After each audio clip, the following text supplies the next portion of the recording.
Bonjour à toutes et à tous et bienvenue dans 6ème de couverture, le podcast qui a l'audace d'aider les auteurs à captiver leur public. Et aujourd'hui, cet épisode est un peu spécial pour moi parce que j'ai eu vent récemment d'une histoire dramatique, une histoire où une personne écrit seule dans son coin et je crains que, par peur, elle ne partage jamais ce qu'elle a à nous offrir. Pourtant, ça fait des années qu'elle écrit, ça doit faire 10 ou 15 ans qu'elle écrit. Il faut absolument remédier à ça, Florence. Toi, notre conseillère littéraire préférée, viens nous en aide, s'il te plaît. Comment ça va, Florence ? Bonjour Bastien et bonjour à tous les éditeurs. Ça va bien et toi ? Ouais, très bien. Tu pètes la forme, en comme la dernière forme. fois. Génial. Et du coup, oui, toi aussi t'es auteur, donc est-ce que c'est quelque chose que t'as déjà rencontré, toi, la peur le doute ou la peur de te lancer dans un projet d'écriture ? Mais carrément. Je crois que le projet le plus facile que j'ai eu à écrire, c'était ma pièce de théâtre, parce que c'était une époque particulière, j'étais en Argentine et le français me manquait beaucoup. Je regardais énormément Kaamelott à ce moment-là et ça m'a donné envie, tu vois, de jouer avec ce rythme, ce machin, de tout, et de créer ma pièce de théâtre. Et du coup, j'ai pas réfléchi en fait, tu vois, j'ai pas réfléchi. C'est au moment où j'étais au milieu de ma pièce, où j'avais l'habitude d'abandonner tous mes projets, où je me suis dit, allez, chaud, on va jusqu'au bout et j'essaie de la mettre sur scène, quoi. Genre, vraiment, Wow. j'essaie de la porter jusqu'au bout et de la mettre sur scène. Et j'ai eu de la chance qu'effectivement ce soit fait et qu'elle soit jouée sur scène, donc j'en étais très content. Mais ça n'a pas toujours été le cas. Mes premiers projets, c'était du slam aussi. Et, mon Dieu, le slam. Ça a été long de s'y mettre, de se dire, mais est-ce que j'aurai toujours de l'inspiration ? Parce que, ok, c'est des textes courts, donc c'est plus facile, tu vois, c'est pas un roman. Mais tu te dis, ouais, mais je peux pas juste faire un texte et voilà, il faut quand même que j'en fasse plusieurs en fait. Et est-ce que Oui. j'aurai toujours l'inspiration ? Est-ce que j'aurai toujours quelque chose à dire ? Est-ce que j'aurai toujours des jeux de mots ou des belles phrases à dire ? Ou est-ce que vite je vais être à court, quoi, tu vois ? C'était chaud. Le meilleur moyen de savoir, figure-toi, c'est d'essayer. Exact. Oui. J'avais une petite chaîne YouTube avec un petit pseudo, mais je sais pas si vous êtes prêts pour le pseudo. Ah, C'était Écureuil. Voilà, je m'appelais Écureuil. pardon, j'ai pas voulu rire, désolée. Mais non, mais tout le monde m'a dit, mais pourquoi Écureuil ? Mais qu'est-ce qui t'a pris ? Pourquoi Écureuil ? Et en fait, je voulais un truc mignon parce que j'avais quand même un slam. Enfin, je voulais dénoncer des choses, tu vois, mais sans être moralisateur non plus. Donc je m'étais dit, si des fois je vais un peu trop dans le trash, si j'ai un petit nom sympa quand même, il faut que les gens associent un petit nom sympa, tu vois. Ok. Genre, je sais pas, genre Booba, tu vois, Booba ça fait pas mignon. Ah ouais. Quoique ça fait penser, je sais pas, c'est pas non. Non, ça doit être Pumba, je confonds. Ouais, ok, alors. Je suis pas sûr qu'il apprécie la comparaison, mais. Désolée, j'ai rien dit. Ouais, Mais je ouais, sais pas. écureuil, c'est mignon, j'avoue. Je comprends. Écureuil, voilà, c'était juste mignon. Et vu que, ouais, je sais pas si d'ailleurs si cette chaîne YouTube existe toujours, mais bon. Et voilà, et donc c'était à la fois poétique, à la fois il y avait des textes très poétiques, et à la fois un peu dénoncer les pratiques d'aujourd'hui, tu vois, un peu le côté déconnecté qu'on a parfois dans notre vie, quoi. Et voilà, je voulais que ça reste soft, donc j'avais choisi un pseudo, je Tout sais doux. pas pourquoi, je sais pas pourquoi ça, hein, mais bon, voilà, c'était l'inspiration du moment, quoi.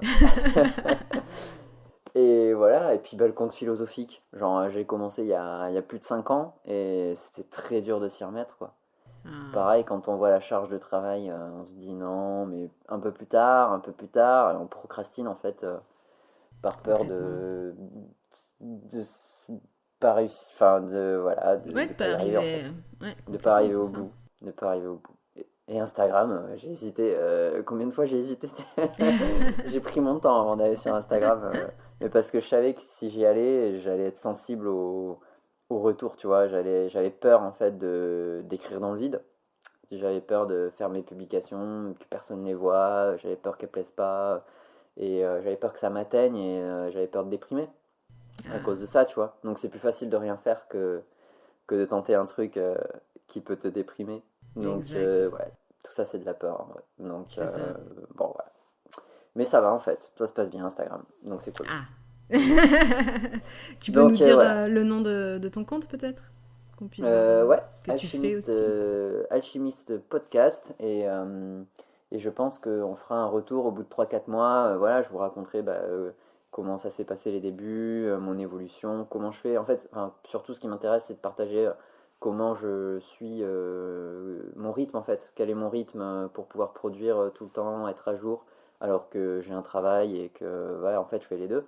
Je pense que ça peut aider les auditeurs à se motiver et à se dire, en fait, il faut pas attendre que quelque chose nous tombe dessus, il faut juste se retrousser les manches et y aller, quoi.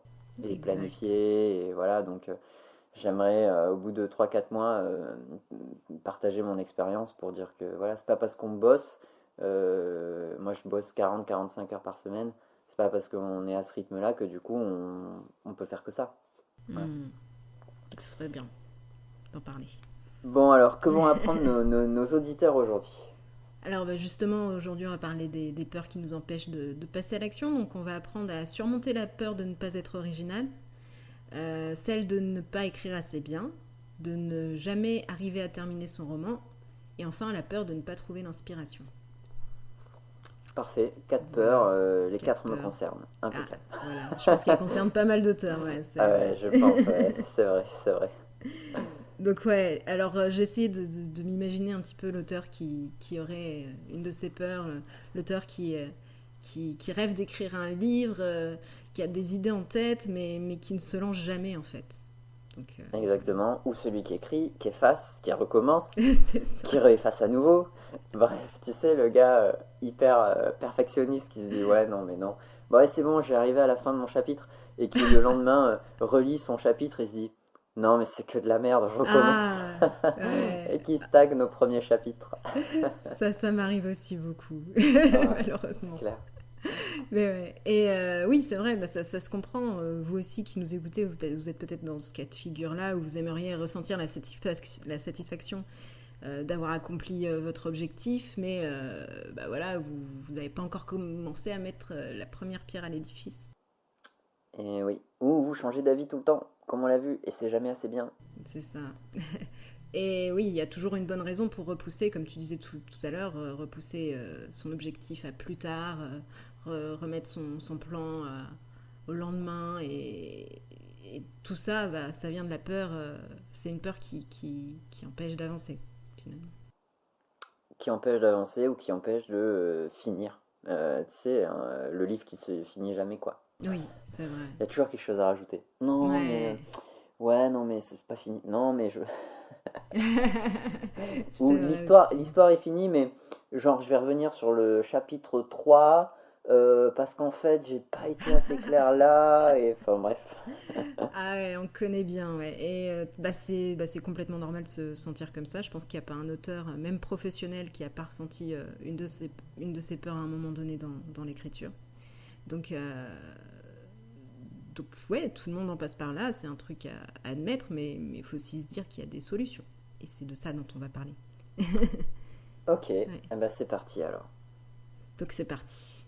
Alors, donc première peur, la peur de plagier un autre auteur. Donc à chaque fois que vous pensez avoir une idée originale, vous avez l'impression qu'elle a déjà été publiée ou vous pensez que ça sert à rien de parler d'un sujet qui a déjà été traité 1000 fois et que personne ne va s'intéresser à votre livre s'il n'a rien d'original.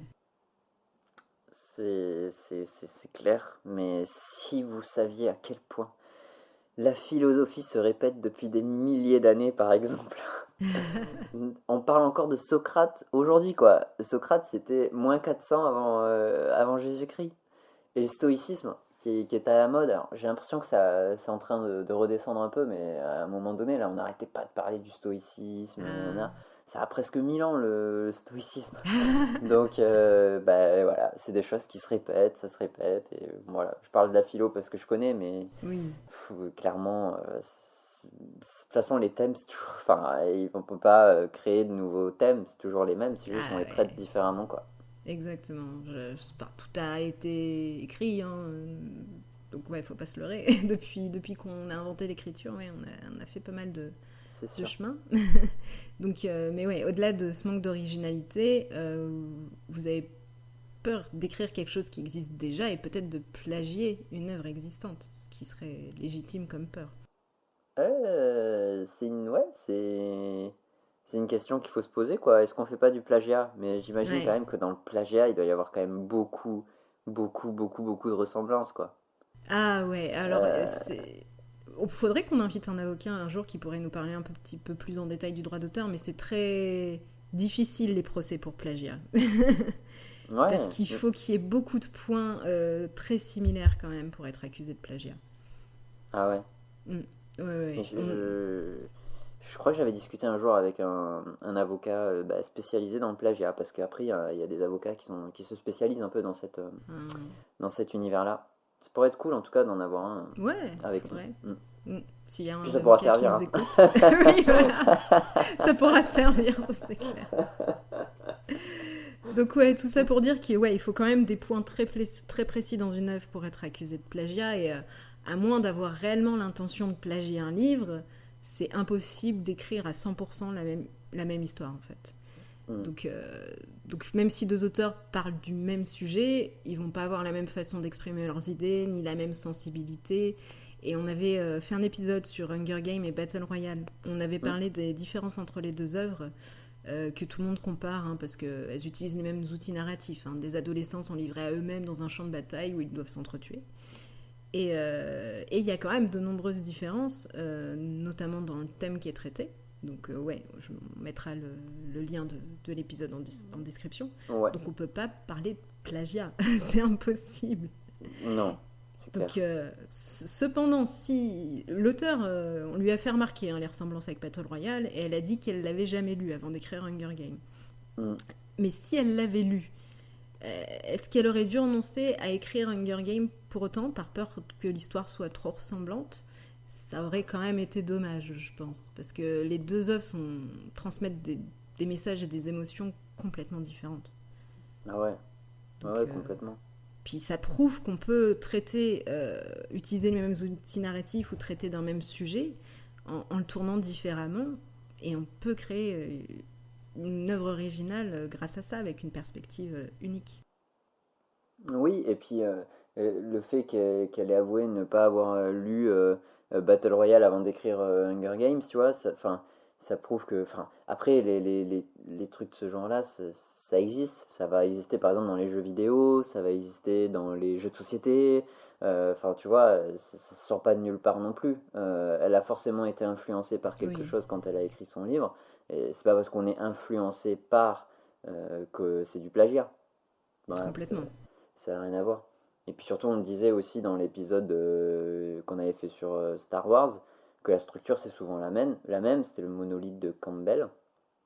Donc c'est souvent la même, et tant mieux. Comme ça permet aux spectateurs bah, d'avoir des détails familiers en fait. C'est comme quand par exemple tu es sur Netflix, par exemple, si on prend Netflix, je vais dans la catégorie aventure, bah, j'attends un certain type de film, tu vois, j'attends un certain type de série. Quand je vais dans la rubrique comédie, j'attends certains codes en fait. Ouais, tu vois, Ouais, si je sélectionne un film qui parle des amis qui vont. Si c'est une comédie et c'est des amis qui partent en vacances, bah, j'attends à retrouver certaines choses, quoi. Donc bah, il faut que je les retrouve. Si c'est vraiment trop innovateur et que je suis perdu, si c'est de l'expérimental ou enfin, tu vois, je vais être paumé. D'ailleurs, c'est pour ça qu'ils ont mauvaise presse. C'est parce que justement, ils cassent un peu les codes et voilà, après, tu prends ou tu laisses, quoi. Mais c'est comme ce qu'on avait dit avec l'image de la maison. Quand tu construis une maison, bah, tu mets une salle de bain. Si tu veux être innovant, tu vas pas enlever la salle de bain. Tu vois, ça fait partie des fondamentaux de la maison. Par exact. contre, tu Tu vas t'attends jouer. à trouver une salle de bain dans ta maison. Oui, oui, au Je me moins une rappelle salle d'eau. Au ouais. moins. J'ai adoré la référence. Mais Mais en plus, je trouve qu'elle est bien, elle est facile à comprendre, quoi, tu vois. ouais. Voilà, tout le monde a été confronté à ça dans son logement. Ben, on aimerait bien une salle de bain, quoi. On aimerait bien une salle d'eau, un toilette, quoi. Voilà. Par contre, effectivement, ben, il y en a, ils vont jouer sur l'architecture, sur l'agencement de l'espace. T'as des maisons où il y a de la perte d'espace. Tu as des maisons très carrées où bah, c'est des carrés dans des carrés, il n'y a pas de perte d'espace. Tu as des maisons où il y a un petit escalier en colimaçon, un petit rebord, une architecture un peu bizarre qui fait que du coup tu n'arrives jamais à poser ton meuble et tout, et ça fait de l'espace perdu, tu vois. Donc voilà, est-ce que tu aimes le design un peu moderne, mais en même temps du coup tu perds de l'espace, ou est-ce qu'au contraire tu veux une maison très carrée, sans saveur, mais au moins efficace, enfin, tu vois. En gros, c'est là-dessus que tu vas jouer, quoi. Il faut que ce soit Exact. pareil pour ton livre. Mais ouais, j'aime beaucoup cette analogie parce que ça fonctionne super bien avec la littérature. Il y a, t'attends des choses dans une maison, et effectivement, t'attends des choses dans un livre, et tu peux avoir une architecture de roman complètement différent. Voilà, pour vivre une expérience complètement différente, comme dans une maison. Enfin, voilà. Hmm. Non, j'aime beaucoup. C'est une très belle image que tu as trouvée là. Ok, on la garde. On la On la garde. garde. Donc, ce qui m'amène à la deuxième peur, la peur de ne pas terminer votre livre. Donc, vous avez une idée de roman qui vous hante depuis longtemps et vous aimeriez bien la coucher sur le papier. Seulement, vous n'avez pas le temps de vous occuper. C'est ce qu'on disait tout à l'heure. Vous avez peut-être autre chose à faire, comme un travail, ou vous occuper du ménage, de vos enfants, voir vos Mhm. amis, les loisirs, peu importe. Enfin, la liste est voilà, non exhaustive. C'est clair. Et écrire un livre en plus, bah, ça demande beaucoup d'énergie, ça demande du temps. Donc quand est-ce que vous pourriez prendre ce temps de vous y consacrer? Jamais, en vrai. Non. Franchement, c'est plus facile de repousser à chaque Ouais. fois que d'aller jusqu'au bout. Euh, Moi, j'en sais quelque chose. Mon compte philosophique, je l'ai commencé en 2016-2017. Je suis même obligé de dire 2016-2017, tu vois, parce que je me souviens même plus quand c'est que je l'ai commencé. Donc ça fait 5 ou 6 ans. Donc ça fait plus de 5 ans, quoi. Et voilà, la vie a fait que j'ai dû m'arrêter. Mais on va dire que j'ai exploré ma légende personnelle, si on peut le dire comme ça, Mmh. comme dirait Paulo Coelho dans L'Alchimiste. Mais tu sais, en fait, en vrai, c'est pour ça que mon podcast s'appelle comme ça. Parce qu'un jour, j'étais dans Ah. ma voiture, euh, j'allais à Saintes, à l'époque où je bossais à Saintes, et j'étais là dans ma voiture et tout, et je me suis dit, mais en fait, j'avais pris la décision à ce moment-là de me dire, non, mais en fait, ce que j'aime, c'est écrire, donc je vais arrêter de réfléchir et de faire 50 000 trucs, je vais juste écrire, en fait. Et je m'étais dit, mais en fait, bon, je veux pas spoiler le livre, mais bon, en même temps, ça fait tellement longtemps qu'il est sorti, il faudrait l'avoir lu là maintenant. Donc, Santiago, en gros, il rêve d'un trésor à l'autre bout du monde. Et sauf que donc il y va, et puis le livre, c'est tout le voyage jusqu'à arriver à ce trésor-là. Et à la fin, quand il arrive au lieu où il est arrivé, qu'il y avait le trésor, en fait, il n'y est pas le trésor. Il n'y est pas, et il se fait agresser par un mec qui lui dit mais qu'est-ce que tu fous là, bah, je cherche un trésor et tout, donc le mec il le tape, il lui dit bah vas-y creuse là, trouve ton trésor et tu me le donneras quand tu l'auras trouvé. Donc il creuse, puis il trouve pas son trésor, et le gars il fait mais t'es sûr qu'il est là ton trésor et tout, et le mec il lui dit bah, et Santiago lui dit bah en fait j'ai rêvé qu'il était là, quoi. T'as rêvé qu'il était là, Ah. t'as fait tout ce voyage et t'as juste rêvé qu'il était là et t'as fait le voyage. Et le mec il dit mais t'es pas bien ou quoi? Moi j'ai rêvé qu'il y avait un trésor en Andalousie là à côté d'une église, et c'est pas pour ça que je vais faire le voyage pour aller voir si ça y est, tu vois. Et en fait quand il dit ça, c'est la toute première scène du livre où Ah. Santiago justement il est au pied de cette église. Et en fait depuis le début il dormait sur le trésor, en fait, tu vois. Ah. En fait, Classe. ouais, le trésor, il est à la première page du livre. En fait, mais il est pas spirituel, le trésor, hein, c'est un vrai trésor. mais Ok. mais il est au tout début, en fait. Genre, il aurait eu Excellent. un détecteur de métaux à ce moment-là. Tu vois, il l'aurait trouvé tout de suite. Et donc, voilà, le but, c'est que tu fais tout un voyage pour finalement te rendre compte que t'avais tout là, en fait, déjà.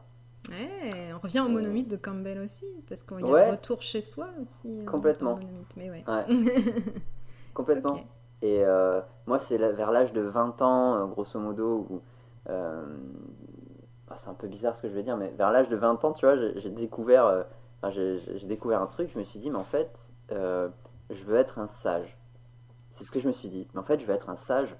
Et genre, on n'arrête pas de me demander, mais qu'est-ce que tu veux faire dans ta vie, qu'est-ce que tu veux faire comme job et tout. Et je me disais, mais j'en savais rien. J'étais complètement paumé. Mais je me disais, mais en fait, je veux devenir un sage. Mais je me suis dit, bon, ça ramène pas d'argent, Ouais. c'est pas un boulot, mais j'avais cet attrait en fait pour la philosophie, tu vois, mais j'étais peut-être trop jeune pour le dire comme ça, quoi, tu vois. Et, Ouais. euh, et donc en fait, bah, j'ai fait mes études, hein, voilà, moi j'ai fait mes études, j'ai pas du tout fait de la philo en plus.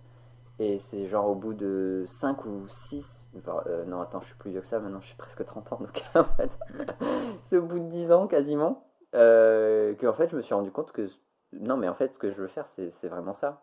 Et c'est pour ça que maintenant j'écris et que ce podcast, enfin tu vois, j'ai l'impression moi aussi d'avoir accompli ma légende personnelle, d'avoir fait plein d'activités professionnelles, enfin tu vois, de m'être intéressé à plein de trucs différents.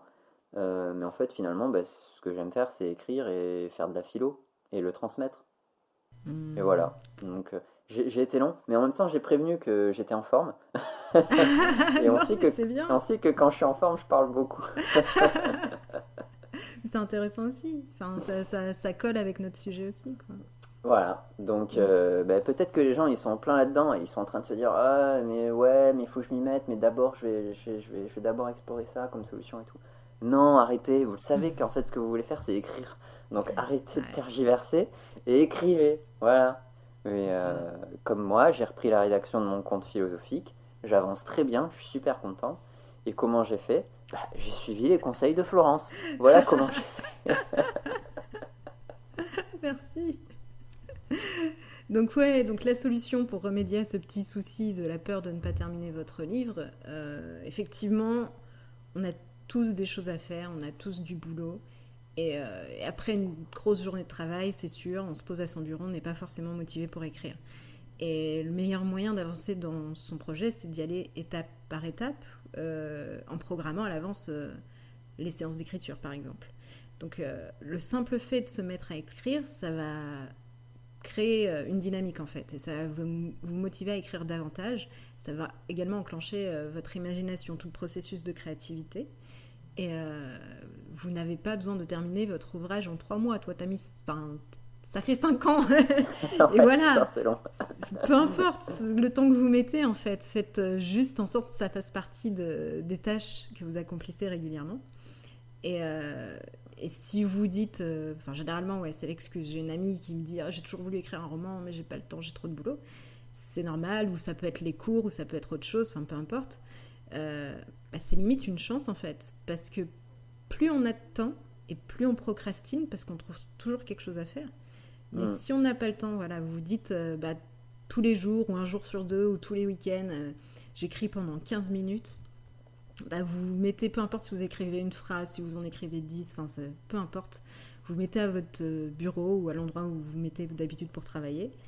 Et, euh, et laissez le processus s'enclencher en fait. Laissez votre imagination se libérer. Et même quand vous aurez terminé ces 15 minutes d'écriture, ça ne vous lâchera pas. Vous passerez peut-être à une autre activité, mais vous continuerez d'y penser. Vous aurez peut-être des idées. Enfin, le processus sera là. Et c'est ça qui est important, c'est de créer cette dynamique, cette habitude euh, pour, euh, pour avoir cette imagination et avoir cette habitude d'écriture. Donc je donne aussi des conseils dans mon kit de démarrage en écriture. Hein. Il est offert, il est complètement gratuit. Et je mettrai le lien en description du podcast. Ouais, mais je suis complètement d'accord avec toi. Cool. Moi, j'ai pas.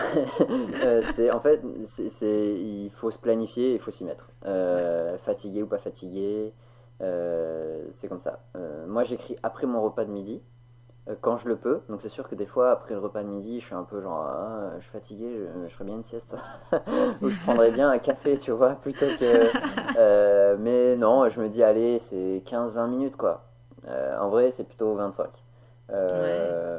En gros, j'ai 1 heure pour manger. Enfin, on a 45 minutes minimum, enfin minimum pour manger. On peut pas manger moins que 45 minutes. Enfin, bref. Mais je prends 1 heure généralement et bon, quand je peux quoi. Il y a des fois, c'est vrai, je rentre de réunion, il est 14 heures, donc je mange vite fait et j'enchaîne quoi. Mais sinon, la plupart du temps, j'ai le temps. Donc après manger, paf, euh, j'écris un peu. Le premier mois où je me suis mis sur Instagram, je me suis mal organisé, du coup, je me suis retrouvé à dessiner après chaque repas plutôt que d'écrire. Je me suis retrouvé à dessiner en fait mes petites BD là, où Alchi, j'ai l'habitude de dire que Alchi se met en scène. Donc voilà, mes petits BD. Et du coup, j'ai pas écrit et ça m'a pris pendant au moins 10 jours. J'ai pas écrit, j'ai juste dessiné parce que j'étais en retard sur mes dessins. Et bah franchement, ça m'a déprimé. Ah Ça m'a ouais. déprimé. Je me suis dit, mais moi en fait, ce que j'aime, c'est écrire, tu vois. C'est pas dessiner. Et ce qui était marrant devenait plus marrant, tu vois. Et en fait, je pense, enfin, c'était juste un équilibre. Parce qu'après, quand je me suis remis à écrire, en fait, j'aime dessiner aussi, quoi. Mais c'est juste, il faut pas que je fasse tout l'un ou tout l'autre, tu vois. Il faut, voilà, un jour j'écris, un jour je dessine, par exemple, ou, enfin, bon, j'expliquerai plus en détail mon processus pour réussir à produire tout ça en grosso modo 20 minutes par jour, quoi. Mais ce qui compte, c'est la régularité. C'est de se dire, Ouais. je m'y mets, voilà, en fait, j'ai une tâche à faire, c'est celle-là. Moi, midi, ça me va bien. J'adorais faire du sport aussi avant manger, juste avant le midi. Enfin, je trouve que le midi, il peut se passer plein de choses, en fait. C'est vrai. Le soir, on est crevé du boulot. Bon, après, si on n'a pas le choix, bah, c'est le soir, hein, mais bon, voilà. Ou ça peut être juste avant de se coucher, pourquoi pas. Non, mais c'est vrai, juste après manger le soir, avant de se coucher, enfin, ou juste avant de manger le soir. Ça peut être, plutôt que de passer 20 minutes sous la douche, peut-être passer 5 minutes sous la douche et 15 minutes à Ouais. écrire, tu vois. Ouais. C'est ça. C'est juste, voilà, il faut enclencher le truc. Ouais, ouais. Carrément. Mm. Faut le déclencheur et après, faut laisser rouler. Exactement. Parce que c'est un Ouais. plaisir après. Enfin, voilà, Ouais, quand on a un roman dans la tête et et qu'on arrive à le coucher sur le papier, c'est un vrai plaisir. c'est Donc ça. voilà, il Mm. faut se lancer. Voilà. Et bon, on en arrive à la peur suivante du coup. Une fois qu'on est lancé, peut-être, alors il peut y avoir une autre peur qui nous bloque, la peur de ne pas écrire suffisamment bien. Alors, c'est souvent la peur qu'ont les gens, comme tu disais tout à l'heure, peut-être un peu trop perfectionnistes. Ils voient leurs livres préférés, de leurs auteurs préférés, les livres qui les ont marqués, qui les ont bouleversés, et ils se disent qu'il faut avoir du talent pour écrire des histoires aussi riches et passionnantes. Et ils se disent aussi, bah, je serais incapable de faire ça, de procurer ces émotions-là ou de procurer autant de plaisir à mon lectorat. Donc, donc ils se disent, voilà, ils se posent mille questions, qui voudrait me lire, qui voudrait méditer, ils sont persuadés qu'ils ne sont pas assez bons pour plaire ou pour devenir auteur.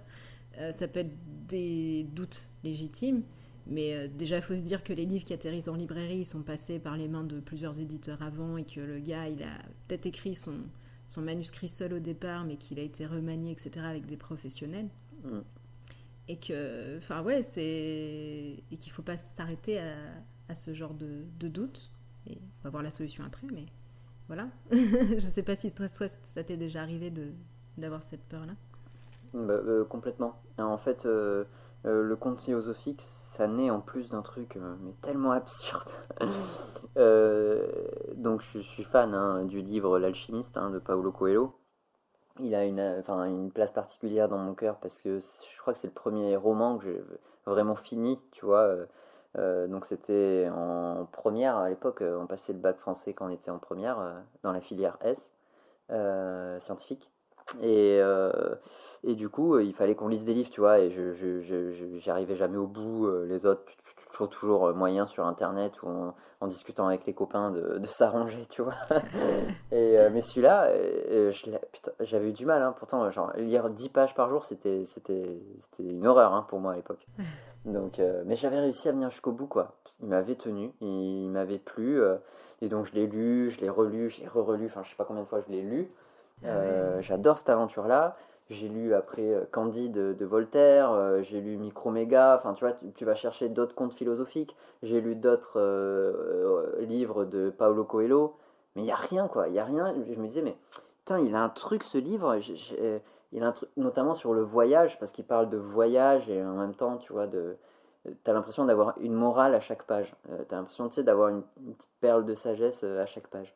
Je me suis dit, mais putain, mais euh, je vais écrire un conte. Je vais écrire en fait ce que je veux. Tu vois, c'est vraiment, c'est Ah vraiment parti de là, genre grosse cheville, tu vois, genre en mode, bon, non, mais c'est bien. je trouve pas ce qu'il y a dans le commerce, donc je vais le faire moi-même.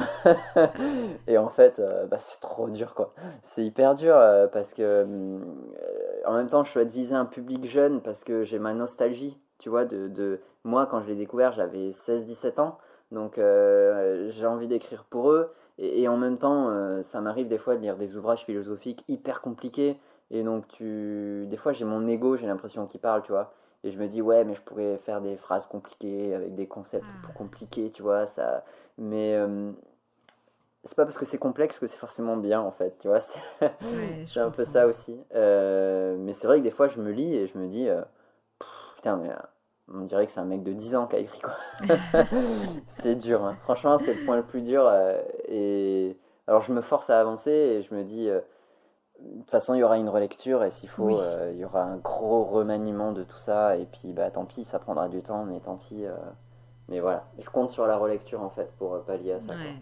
ouais, carrément. Bah ouais, c'est puis t'as la bonne philosophie, j'allais dire. Ce mot est parfois utilisé à des.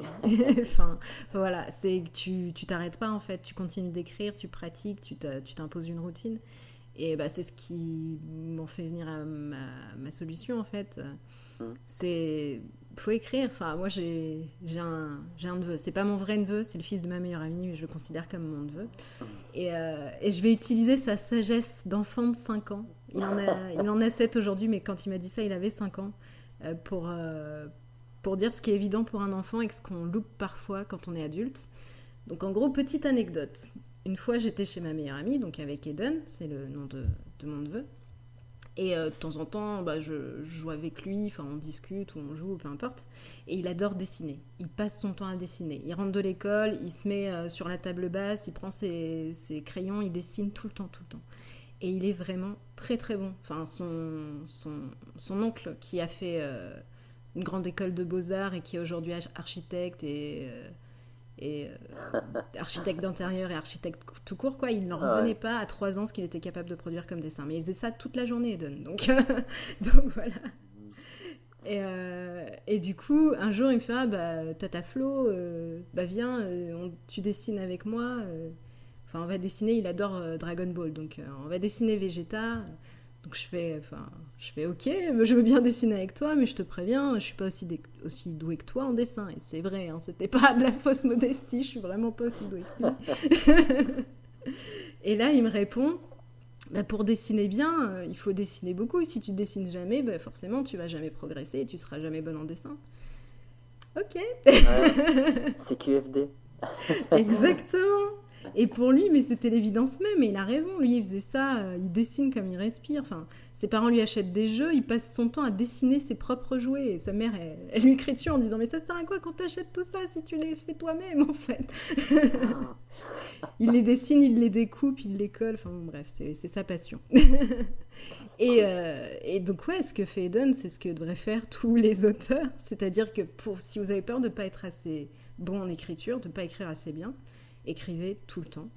Écrivez dès que vous pouvez. Ça peut être pas forcément un roman, ça peut être une nouvelle ou ça peut être un journal, enfin peu importe, mais entraînez-vous à faire cet exercice et vous allez forcément progresser. Ne lâchez pas en fait. Vous allez forcément développer vos capacités. Mm. Donc Ouais, voilà. c'est clair. Je suis ultra convaincu de ça. La sagesse des enfants, moi, je l'ai découvert dans un truc de management là.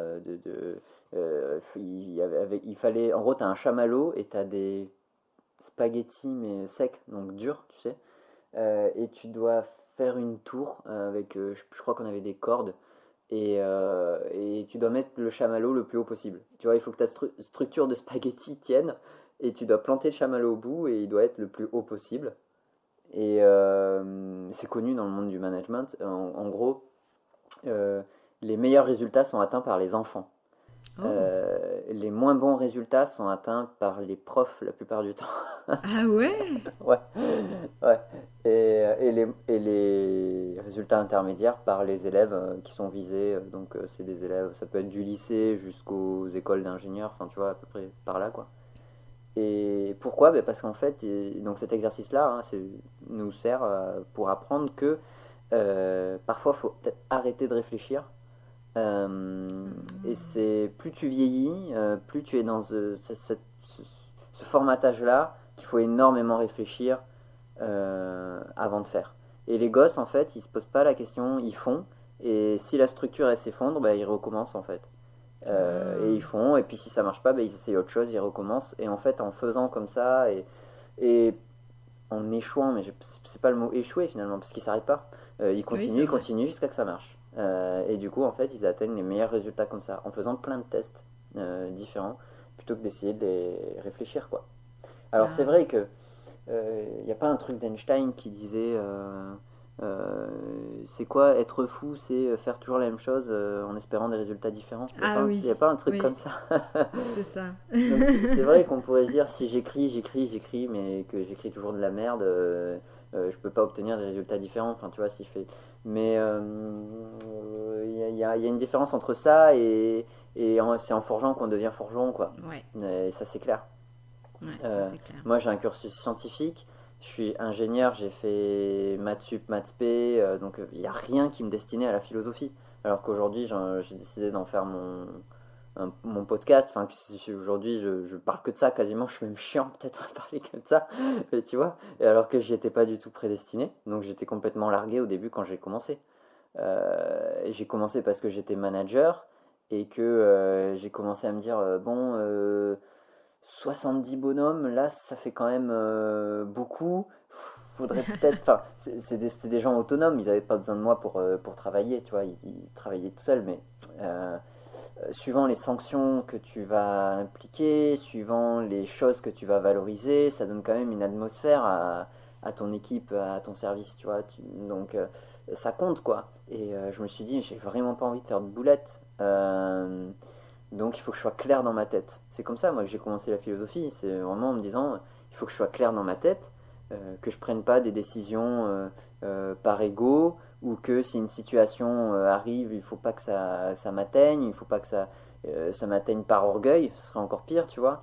Et voilà, il faut que j'arrive à comprendre pourquoi deux personnes hyper compétentes sont capables de s'engueuler sur le même sujet alors qu'elles sont. Enfin, tu te dirais, bah non, elles sont compétentes toutes les deux, donc systématiquement elles devraient être d'accord, tu vois, mais non, en fait, ça marche pas comme ça.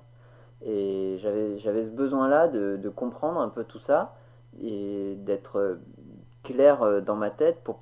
En fait, je savais que j'allais forcément, malgré moi, incarner quelque chose et je préférais que ce soit quelque chose que j'avais décidé. Et donc, du coup, bah, j'ai commencé la philo comme ça, moi. Donc, c'était vraiment, je cherchais vraiment de la philosophie pratique, pratico-pratique, quoi. Hein. Si je cherchais pas des concepts à deux balles, de masturbation intellectuelle, comme disait mon prof de sciences industrielles. Donc, Ah je cherchais, ouais. ouais, il me disait, oh, ça c'est de la masturbation intellectuelle. Ah, d'accord. Et je fais l'accent parce que c'était à Perpignan, alors il y a un petit accent. D'accord, pour Mais le réalisme. voilà. Mais en gros, c'est voilà, un épisode de podcast, une interview. Dans l'interview, ah, ce mec-là, il est intéressant. Tiens, voyons, qu'est-ce qu'il a fait? Ah, il a fait un livre. Ah, bah tiens, je vais lire un livre, et puis deux, et puis trois, et puis tout ça. Tu le lis en réfléchissant, tu vois, c'est pas lire pour lire. Tu le fais de manière concentrée, consciente. Des fois, tu poses ton livre et finalement, tu as lu trois pages, mais tu as passé une demi-heure à réfléchir les conséquences que ça peut avoir, soit dans ton boulot, soit dans ta vie, tu vois, tu es là. Et petit à petit, bah, comme ça, tu apprends la philosophie, en fait. Et puis en fait, t'es pas à l'école, quoi. Tu vois, y a personne qui va te Hmm, dire tu dois apprendre ça pour tel jour, telle heure. Puis si t'y arrives pas, je vais te noter, je vais te mettre une mauvaise note. Il n'y a pas de ça, en fait. C'est juste pour toi que tu le fais. Et là, c'est pareil. Pour écrire, il y a personne qui va venir vous dire bah, je te mets 8 sur 10 ou au contraire, je te mets 5 sur 10. Enfin, tu vois, exactement, ouais, ouais. On t'es se met des livré à barrières tout toi-même. seul. Ah Hmm, ouais, donc carrément, bah, il faut y aller, quoi. exact. Il faut se lancer, il n'y a que comme ça qu'on peut se perfectionner, c'est sûr. Ouais. Hmm. Et enfin, dernière peur, la peur de ne pas avoir de bonnes idées ou la peur de ne pas savoir quoi écrire. La- Peut-être aussi la fameuse peur de la page blanche finalement. Hmm. Donc parfois bah, on a des idées, on se dit même on n'est peut-être même pas sûr qu'elles soient assez bonnes, qu'elles vaillent la peine d'être écrites, euh, et on ne sait pas comment les énoncer.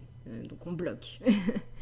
Et on a des morceaux d'histoire par-ci, par-ci, par-là, et ouais, qu'est-ce qu'on va pouvoir raconter.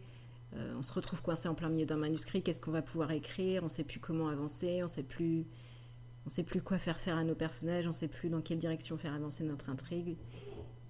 quoi écrire ensuite et on est bloqué, quoi. Exactement. Non, mais ça, c'est surtout, j'imagine, une question d'organisation. Faut se retrousser les manches, quoi, et s'y mettre, quoi. Moi, je fais ça sur des papiers A4, hein, avec un stylo, et je me dis, bon, bah voilà, alors ça commence là, ça finit là. Qu'est-ce qui se passe entre les Ouais. deux? Voilà, quoi.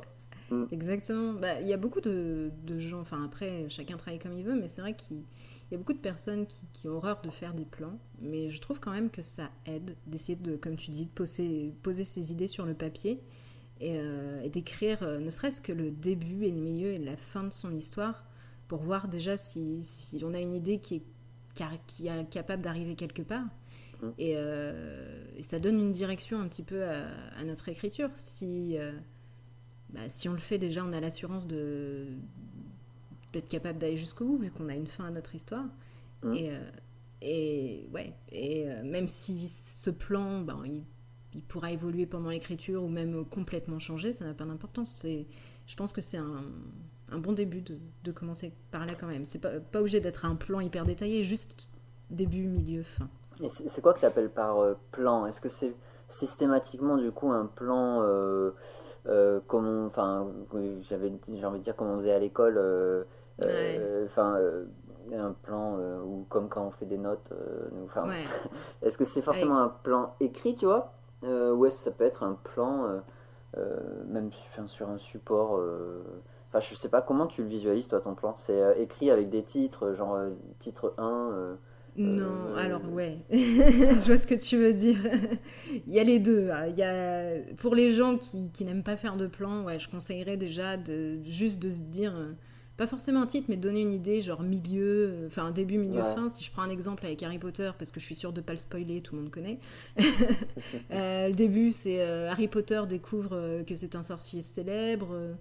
Au milieu, il arrive à Poudlard et il découvre que Voldemort, qui a tué ses parents, veut récupérer le pouvoir. Et à la fin, il arrive à déjouer les plans de Voldemort. Ça, c'est Harry Potter à l'école des sorciers. Ouais. C'est pas des titres. Tu donnes un petit peu la direction que tu t'espères, enfin, Ok. voilà, que t'espères écrire pour ton histoire. Ça, c'est la version simple. Déjà, si t'as ça, je trouve que c'est bien. Après, Ok. pour ceux qui veulent entrer encore plus dans le détail, ouais, tu peux détailler, genre, première partie, euh, Harry découvre que c'est un sorcier, donc t'as l'accroche, il vit chez les Dursley, élément perturbateur, on vient lui dire que c'est un sorcier, enfin, t'as la crise qui arrive ensuite, Mm. il se pose plein de questions, qu'est-ce que c'est que enfin, c'est un nouveau monde qui s'offre à lui, qu'est-ce qui s'est passé, etc. Ensuite, par rapport aux questions, il fait le choix de rentrer à Poudlard, enfin voilà, de suivre Hagrid et d'aller à Poudlard. Et c'est un nouveau monde qui s'offre à lui. Le chapeau magique va l'emmener dans une de ses écoles. Mm. Il a le choix entre la maison Serpentard et la maison Gryffondor. Il fait le choix d'aller à Gryffondor.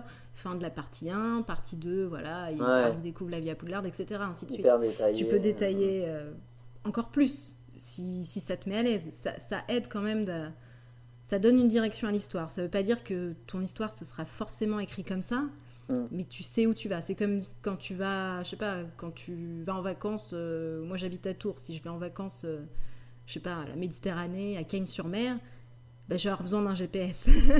Ouais. Même si au final je vois un panneau qui me dit tiens si je passais plutôt par là, au final je vais avoir besoin quand même d'un plan pour me dire ah ouais je vais plutôt partir par là, ça va me prendre tant de temps, puis ensuite Ouais. je vais aller là, enfin voilà. Ok. C'est rassurant de partir avec un guide. Voilà. Ok. Pareil, je suis partie en Corée du Sud, je suis partie avec un guide. Non, Ça veut pas dire que j'ai tout suivi dans le guide, mais voilà, c'est rassurant. ouais, ouais, ça me semble effectivement obligatoire d'avoir un plan. Alors peut-être pas forcément quand on commence juste pour la première fois à écrire. Voilà, on peut commencer comme ça juste pour voir si concrètement on arrive à écrire et à faire des phrases, quoi, j'ai envie de dire.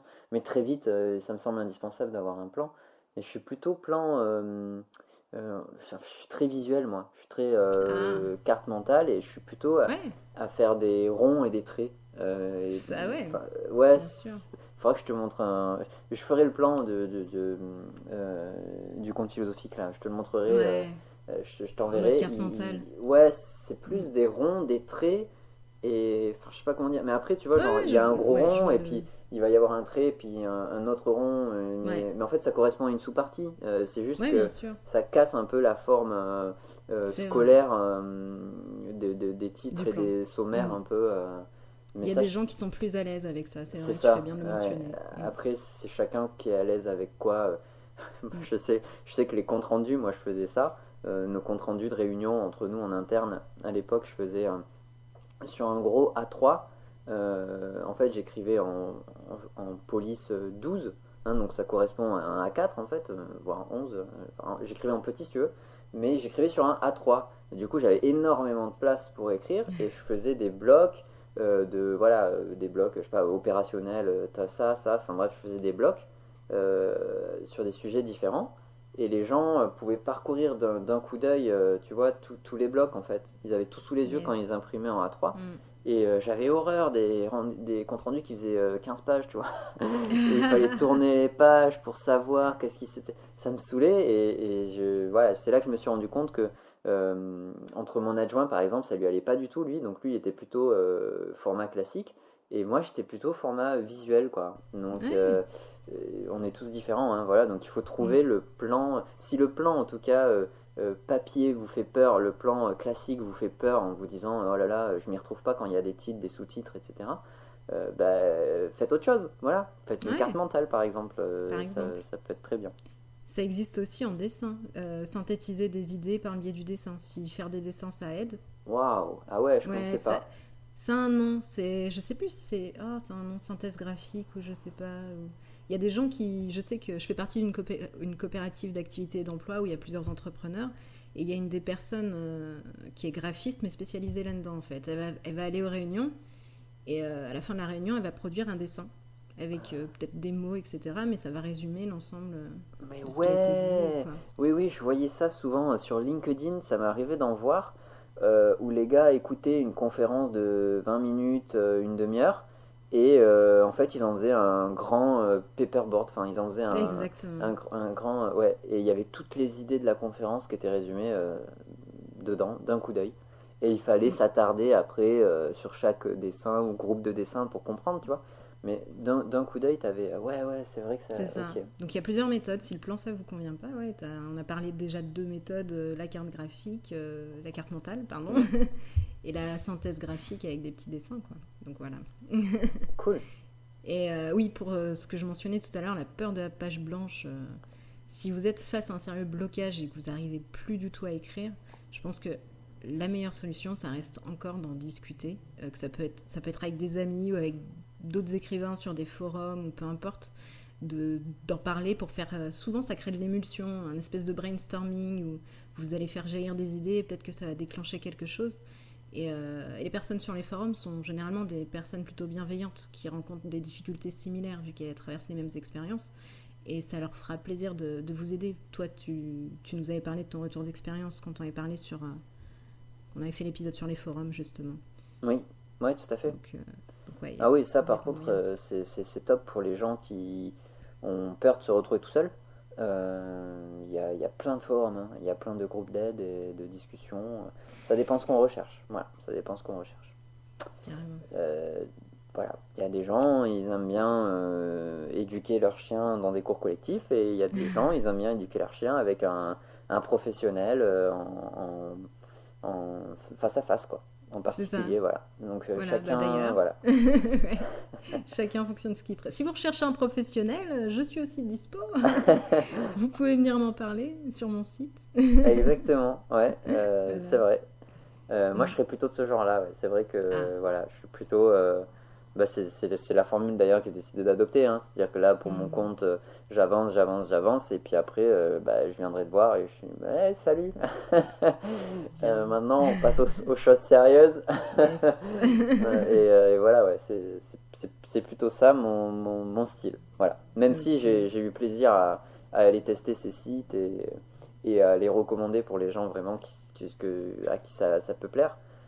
Ouais, j'étais très content de découvrir que ça existait, mais moi, ça va pas être ma cam, quoi. Mm.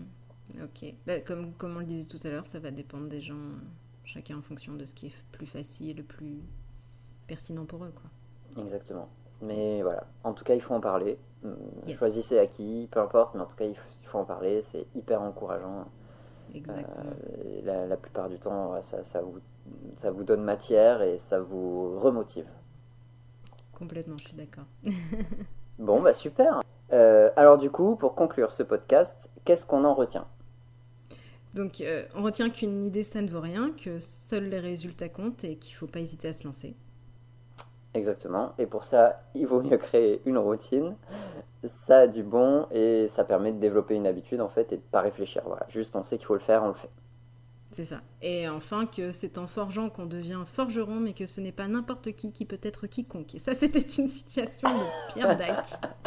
Waouh, ouais, classe. J'adore Pierre Dac, personnellement. Mais Ce n'est pas n'importe qui peut être quiconque. Waouh, c'est beau. C'est beau. Ça me rappelle la citation qui n'a rien à voir, mais c'est en faisant n'importe quoi qu'on devient n'importe qui. Non, c'est pas ça, je crois que c'est ça. Oui. Si, c'est ça. C'est Rémi Gaillard qui. Donc, Ah, rien à voir. Le mec, il fait tout et n'importe quoi, justement. Ouais. Ok. Sa phrase fétiche, Pas mal. c'est en faisant n'importe quoi qu'on devient n'importe qui. J'adore. Mais voilà. Donc là, ce n'est pas n'importe qui peut être quiconque. C'est ça. Ok, et ben si cet épisode vous a plu, peut-être que vous vous demandez comment vous pouvez faire pour nous soutenir. Et ben c'est simple, il y a 3 moyens de le faire. Donc le premier est de vous abonner à ce podcast pour nous montrer qu'il vous plaît. On publie un épisode tous les 15 jours. Le second, c'est de partager sur vos réseaux sociaux ce podcast. Et sur Instagram, vous pouvez taguer Florence-Georgean pour Florence et Alchimiste Podcast pour moi. Et le dernier est de noter 5 étoiles ce podcast sur la plateforme que vous utilisez. Ok, super, et ben on vous dit à très bientôt alors. À bientôt pour le prochain épisode. Merci Florence, à plus.